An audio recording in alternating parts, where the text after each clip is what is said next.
आज हम स्टार्ट करेंगे एटम के PYQ। पिछले साल जो भी क्वेश्चंस आए हुए हैं आपके एटम के, उनको देखने वाले हैं। तो यहाँ पर आपके सामने एक क्वेश्चन है हमारा, यहाँ पर वेवलेंथ का रिलेशन दिया गया है हमें और हमसे पूछा गया है बताओ कौन सा रिलेशन इसमें करेक्ट है। अब वेवलेंथ का जो रिलेशन दिया गया, तीन के बीच में यहाँ पर ये रिलेशन हमें दिया गया है और वो रिलेशन किस किस के, इलेक्ट्रॉन, प्रोटॉन और ड्यूट्रॉन, इनकी वेवलेंथ का रिलेशन दिया गया है। अब मुझे ये पता होना चाहिए वेवलेंथ जो होती है मेरी डी ब्रोगली के हिसाब से lambda equal to H upon P, और पी की वैल्यू रखूंगा तो मैं एम और वी, यानी कि वेवलेंथ का मेरा इन्वर्सली रिलेशन आ गया मास के साथ में। जिसका मास ज़्यादा होगा उसकी वेवलेंथ क्या होगी, कम होगी। अब यहाँ पर ये ऑर्डर मुझे दिखा रखे हैं। अब मुझे ये देखना पड़ेगा कि सबसे पहले मास किसका ज़्यादा कितना होता है। तो अगर मैं बात करूं इन तीनों के अंदर इलेक्ट्रॉन, प्रोटॉन और ड्यूट्रॉन, तो सबसे ज़्यादा मास होता है मेरा ड्यूट्रॉन का। सबसे ज़्यादा मास किसका होता है, मेरा ड्यूट्रॉन का होता है। उससे कम मेरा मास होता है प्रोटॉन का, और सबसे कम मास किसका होता है, इलेक्ट्रॉन का। अब काफ़ी सारे बच्चों को कन्फ्यूजन हो जाती है। चलो ड्यूट्रॉन का मैंने बता दिया तो तुम्हें पता चल गया, लेकिन कभी एग्जाम में आ जाए, मुझे पता 4 ऑप्शन है यहाँ पर, क्या है, 4 ऑप्शन है, और मुझे बस प्रोटॉन और इलेक्ट्रॉन का ही मास पता है। तो सभी को पता है कि प्रोटॉन का मास ज़्यादा होता है, इलेक्ट्रॉन का मास क्या होता है, कम होता है। तो आप क्या है, बस ये देख लेना वहाँ पर। अब जैसे मैं इसका वेवलेंथ का अगर रिलेशन निकालता हूँ तो सबसे ज़्यादा वेवलेंथ किसकी होगी, इलेक्ट्रॉन की, जिसका मास ज़्यादा कम है।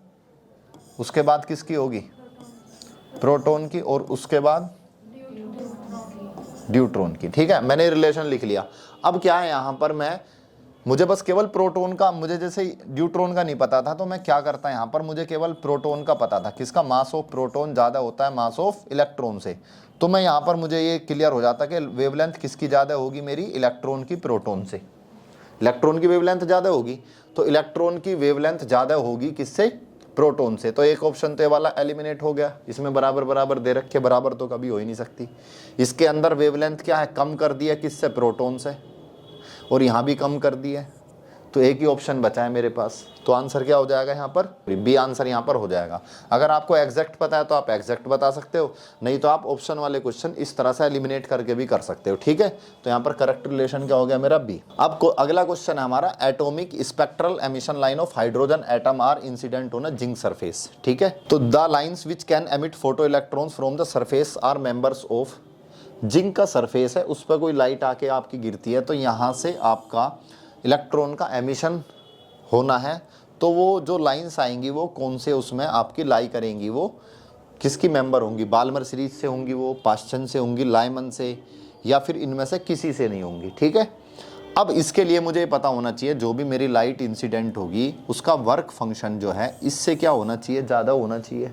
इसका वर्क फंक्शन जिंक सरफेस का लगभग होता है 4.3 इलेक्ट्रॉन वोल्ट के आसपास। अब ये वैल्यू आपको इतनी एग्जैक्ट याद करने की ज़रूरत नहीं है, लेकिन हमें एक अंदाज़ा सा है इसके अंदर। जो बाल्मर सीरीज होती है विजिबल रीजन में आती है, इसकी एनर्जी बहुत ज़्यादा कम होती है।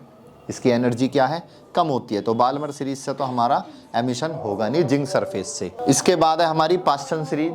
क्या है, पास्चन सीरीज की भी एनर्जी हमारी बहुत कम होती है, तो इससे भी हमारा एमिशन नहीं होगा। अब बात करें लाइमन सीरीज की। लाइमन सीरीज हमारी लाई करती है अल्ट्रा वायलेट रीजन में। अल्ट्रा वायलेट रीजन की एनर्जी काफ़ी ज़्यादा हाई होती है, तो हमारा एमिशन किससे होगा, हमारा लाइमन सीरीज से हमारा एमिशन हो जाएगा। तो आंसर क्या होने वाला हमारा यहाँ पर, सी।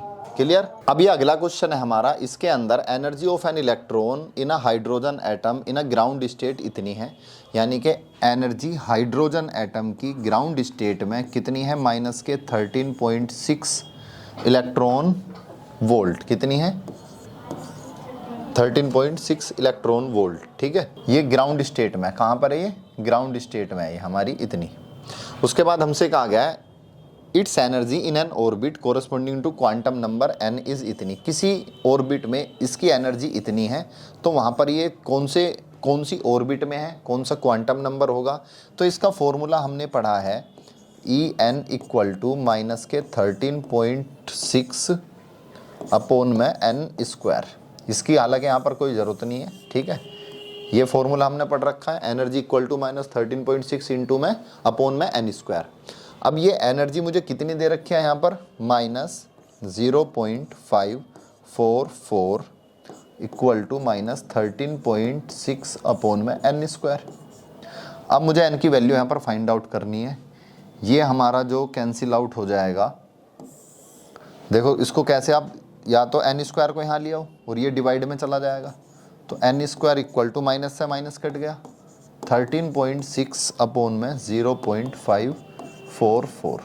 अब या तो इसको आप डिवाइड कर लो, वरना एक तरीका आप लगा सकते हो। यहाँ पर ऑप्शन में मुझे 2, 3, 4, 5 इस तरह से दिए गए हैं। जाहिर सी बात है n का स्क्वायर है, जब मैं इसको सोल्व करूँगा तो यहाँ जो भी नंबर आएगा वो इनमें से कोई एक होगा। तो उसका अगर मैं स्क्वायर करता हूँ या तो 25 आएगा इसको सोल्व करके पूरे को, या फिर 16 आएगा, या 3 आएगा, या 9 आएगा, कोई एक आंसर आने वाला है। तो पहले मैं इसको यहाँ से जो है, अगर मेरा नंबर मान लो 3 आया, भाई इससे इसको डिवाइड करके 3 आया, तो मल्टीप्लाई करके देख लो ना, 3 से 4 की मल्टीप्लाई करूँगा तो लास्ट डिजिट मेरी 2 आएगी, 12। तो 3 तो है नहीं, 3 तो हो नहीं सकता। 4 देख लो, 4 की मल्टीप्लाई करूँगा तो कितना हो सकता है, हाँ 4 हो सकता है। तो देखो मैं अगर इसका ये डेसिमल हटा दूँ, मैं डेसिमल यहाँ से हटाऊँगा तो ऊपर क्या है, ये मैंने क्या करा, यहाँ से डेसिमल हटा दिया तो ऊपर मेरी 2 0 लग जाएंगी। कितनी लग जाएंगी, 544। ये आ गया। अब मेरे पास ये आ गया। अब या तो आप इसको डिवाइड कर लो पूरे को। अब मैं इससे इसको डिवाइड करूंगा तो मेरा ये कटेगा लगभग, इसको 500 के आसपास मान लो, 550 के आसपास, 2 बार चलेगा टेबल, ठीक है। और फिर ये 5 टाइम्स, तो कितना आ गया आपका, पूरा का पूरा कैंसिल आउट हो रहा है ये। तो n स्क्वायर की वैल्यू मेरी आ गई 25, और इसको n को निकालूंगा तो कितना आ गया, 5। तो यहाँ पर आंसर हो गया 5। अगला क्वेश्चन देख लो। The electron of a hydrogen atom is in the second excited level during its de excitation to the ground state, the number of possible spectral lines that can be emitted. आपको देखना है जो electron आपका hydrogen का वो second excited level में है। Second excited level है तो n की वैल्यू कितनी होगी, यहाँ पर 3 होगी। कितनी होगी, एक ग्राउंड हो गया, उसके बाद फर्स्ट एक्साइटेड लेवल, और उसके बाद सेकंड, हाँ जो ग्राउंड हो गया उसके लिए n की वैल्यू कितनी होती है, 1 होती है। फर्स्ट वाले के लिए n की वैल्यू 2, और ये सेकंड एक्साइटेड लेवल के लिए n की वैल्यू कितनी होगी, मेरी 3 होगी। तो n की value 3। Number of spectral lines का फॉर्मूला है हमारा, ये आपको याद करना पड़ेगा। Number of spectral lines n into में n-1 अपॉन में 2। अब n की वैल्यू 3 है, 3 यहाँ पर मैं पुट कर दूंगा तो 3-1 अपॉन में 2। 3 में से 1 गए, 2 बचे, अपॉन में कितना आ गया, 2 से 2 कैंसिल, आंसर कितना आ गया, 3। तो यहाँ पर ऑप्शन कौन सा होने वाला है आपका, सी, ठीक है। अगला क्वेश्चन देख लेते हैं। यहाँ पर अब हम असर्शन और रीजन वाले क्वेश्चन आपके आते ही हैं। ये आपको पता ही है, अगर दोनों ठीक होंगे तो हमारा ए ऑप्शन हो जाएगा, ठीक है। बी में क्या है कि दोनों ठीक है लेकिन एक्सप्लेनेशन ठीक नहीं है, और सी क्या है हमारा कि रीजन गलत है और हमारी जो स्टेटमेंट है वो बिल्कुल ठीक है, और डी का मतलब है जो दोनों ही गलत हैं। अब यहाँ पर देखते हैं क्या है। इसमें कहा गया था Balmer series in hydrogen atom spectrum is formed when the electron jump from higher energy state to ground state. जब हायर एनर्जी लेवल से कोई भी इलेक्ट्रॉन हमारा जंप करके ग्राउंड स्टेट के अंदर आता है तो वहाँ पर हमारा स्पेक्ट्रम बनता है, ठीक है। तो ये बात क्या होगी, बिल्कुल ठीक हो गई। तो ये बात तो ठीक होगी स्टेटमेंट। अब रीजन देख लेते हैं। In Bohr's model of hydrogen atom the electron can jump between successive orbit only. Successive orbit का मतलब यही है कि इलेक्ट्रॉन हमारा 4th ऑर्बिट से कहाँ पर आएगा, तीसरे में आएगा, और तीसरे से कहाँ पर आएगा, दूसरे में आएगा। तो लेकिन ऐसा नहीं है, इलेक्ट्रॉन हमारा 4th से डायरेक्ट कहाँ पर भी आ सकता है, दूसरे में आ सकता है। वो डिपेंड करेगा कितनी एनर्जी वो हमारी रिलीज कर रहा है। तो यहाँ पर हमारा रीजन क्या हो जाएगा, गलत हो जाएगा। तो इसका आंसर क्या होगा, हमारा सी हो जाएगा। सी के अंदर क्या है, रीजन हमारा गलत है और जो हमारी स्टेटमेंट है वो क्या है, हमारी ठीक है। अब क्वेश्चन नंबर 7, ये अगला क्वेश्चन है हमारा। इसके अंदर क्या है, रदरफोर्ड ने आपको पता है एक एक्सपेरिमेंट करा था, अल्फा स्कैटरिंग एक्सपेरिमेंट, ठीक है। अब इसके अंदर ये कहा गया, in Rutherford's alpha particle scattering experiment the presence of only few alpha particles at angle of scattering pi मतलब 180 degree led him to the discovery of nucleus. जो हमारे पास आपने देखा था उसके कि हमारे पास एटम, ये एटम है, ये न्यूक्लियस है बहुत छोटा सा, और यहाँ से जब हमारे इलेक्ट्रॉन जा रहे थे और वो वापस आ गया, तो इसका मतलब क्या, यहाँ पर कोई पॉजिटिव चार्ज है। अल्फा पार्टिकल जब गया था हमारा, तो जो यहाँ पर ये आपका अल्फा पार्टिकल 180 डिग्री पर वापस आ गया था, तो इसने क्या बताया, यहाँ पर क्या हमारा न्यूक्लियस है, तो इसी बात से क्या हुई थी, डिस्कवरी ऑफ न्यूक्लियस। तो ये बात हमारी क्या है, करेक्ट है। अब इसका वो देख लेते हैं रीजन क्या, the size of nucleus is approximate 10⁻⁵ times the size of an atom. बिल्कुल ठीक बात है ये, जो हमारा इसका एटम का साइज होता है वो बहुत बड़ा होता है, किसके कंपैरिजन में, न्यूक्लियस के कंपैरिजन में। तो कितना होता है ये, 10⁻⁵ टाइम्स, 10⁻⁵ टाइम्स। मतलब ये है कि अगर मेरे पास जो एटम का साइज है, जो भी एटम का साइज है उसको मैं कितनी जीरो से डिवाइड कर दूंगा, नीचे 5 जीरो लगा दूंगा। अगर मैं एटम के साइज को इतने से डिवाइड करूंगा तो बहुत ही छोटा साइज आ जाएगा। तो ये बात भी क्या है, ठीक है। तो यहाँ पर आंसर कौन सा हो जाएगा आपका ए। क्या आंसर हो जाएगा आपका ए। अगला क्वेश्चन है, what is mean by ionisation energy, right its value for hydrogen atom. Ionisation energy क्या होती है, जो आपके कोई भी एटम है उसकी ऑर्बिट से आपको इलेक्ट्रॉन निकालने के लिए आपको जो एनर्जी की जरूरत पड़ती है उसको क्या कहते हैं हम, आयोनाइजेशन एनर्जी कहते हैं। अब इसकी वैल्यू कितनी होती है, यहाँ पर कंफ्यूजन हमेशा ये होती है बच्चों को, क्योंकि यहाँ पर क्या है, आपकी एनर्जी जो होती है हाइड्रोजन एटम की एनर्जी होती है -13.6 इलेक्ट्रॉन वोल्ट। कितनी होती है, -13.6 इलेक्ट्रॉन वोल्ट। अब हमारी क्या है, आयोनाइजेशन एनर्जी जो होगी हमारी वो इसकी पॉजिटिव होती है। कितनी होती है, पॉजिटिव होती है। बस आपको यही याद रखना है, क्योंकि ऑप्शन में आपको पहला जो ऑप्शन मिलेगा ना वो निगेटिव मिलेगा और आप देख करके उसी को लगा दोगे, ठीक है। अगले क्वेश्चन की तरफ बढ़ते हैं। अगला क्वेश्चन हमारे पास ये रहा, calculate the de Broglie wavelength associated with the electron in the second excited state of hydrogen atom, the ground state energy of the hydrogen atom is इतनी, ठीक है। अब हमें क्या, डी ब्रोगली वेवलेंथ हमें कैलकुलेट करनी है। तो डी ब्रोगली जो वेवलेंथ है उसका फॉर्मूला होता है लैम्डा इक्वल टू h/p। अब मैं p की वैल्यू कितनी रख दूंगा, mv। तो यहाँ से डी ब्रोगली वेवलेंथ हम कैलकुलेट कर सकते हैं। अब इसके लिए मुझे मास पता होना चाहिए और साथ में वेलोसिटी पता होनी चाहिए। अब ये बात किसकी कर रहे हैं, सेकंड एक्साइटेड स्टेट की ऑफ हाइड्रोजन एटम की। सेकंड एक्साइटेड स्टेट की मैं बात करूं तो मुझे वहां पर उसकी वेलोसिटी पता होनी चाहिए, ठीक है। अब वेलोसिटी कैसे निकालेंगे, जो वेलोसिटी का हमारा फॉर्मूला है वो क्या है, फॉर्मूला हमारा ये फॉर्मूला है हमारा, ठीक है, 2πkze²/nh।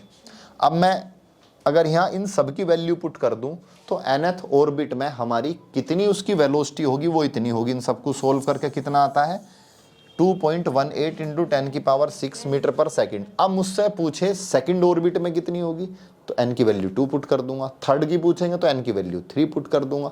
अब यहाँ पर सेकंड एक्साइटेड स्टेट है, सेकंड एक्साइटेड स्टेट का मतलब क्या हुआ, n की वैल्यू कितनी होगी, 4 सेकंड एक्साइटेड स्टेट। तो n की वैल्यू कितनी होगी, 3। वेलोसिटी कितनी होगी यहाँ पर, इसकी वेलोसिटी मेरी निकल करके आएगी कितनी, 2.18 × 10⁶/3। अब इससे जब मैं इसको डिवाइड करूँगा तो ये हो जाएगा मेरा 0.7, 3 7 21। अब 8 में पढ़ोगे तो 3 2 6, अब 2 बचे, 3 6 18। कुल मिला के मेरी वेलोसिटी कितनी आई, 0.726 × 10⁶ मीटर पर सेकेंड, ठीक है। अब मुझे तो वेवलेंथ निकालनी है, तो यहाँ पर वैल्यू पुट कर दूँ, एल की वैल्यू, एच की वैल्यू 6.63 × 10⁻34 यही होती है। एम की वैल्यू, मास ऑफ इलेक्ट्रॉन 9.1 × 10⁻31। अब वेलोसिटी कितनी आई है, 0.726 × 10⁻, कितना है, 6 मीटर पर सेकेंड, ठीक है। अब क्या है, ये ऊपर वाला तो मेरा ऐसे ही आ गया 6.63 × 10⁻34। अब मैं 0.726 की 9.1 से मल्टीप्लाई करता हूँ तो 6.6 के आसपास आ जाएगा। तो 6.6 आ गया हमारा। और ये 10⁻+6 है और ये क्या 10⁻31 है। तो कितना आ जाएगा ये, इसमें से माइनस कर दो इसको, 10⁻। अब 25 ऊपर जाएगा। ये लगभग आपका देखो ये हो गया हमारे पास, ये सारी वैल्यूज़ जो माइनस में आ रही है, कितनी आ रही है, माइनस में। तो माइनस में वैल्यूज़ हैं तो इनको आप अप्रोक्सीमेट मान सकते हो दोनों को। तो यहाँ पर लगभग इनको सोल्व करके कितना आ जाएगा आपका 1, अप्रोक्सीमेट मान लिया मैंने इसको, लैम्डा की वैल्यू अप्रोक्सीमेट 1 × 10⁻⁹ मीटर। ठीक है।